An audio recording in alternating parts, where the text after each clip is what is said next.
You ask Tiger to solve. This deals with linear equations with one unknown. The final result is x equals -13. Let's solve it step by step. Simplify the expression. Group like terms. Simplify the arithmetic. Combine like terms. Group all constants on the right side of the equation. Add 13 to both sides. Simplify the arithmetic.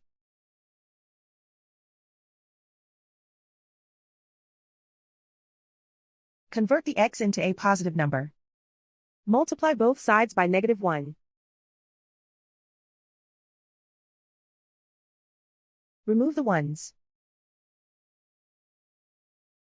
Simplify the arithmetic. And so the final result is x equals -13.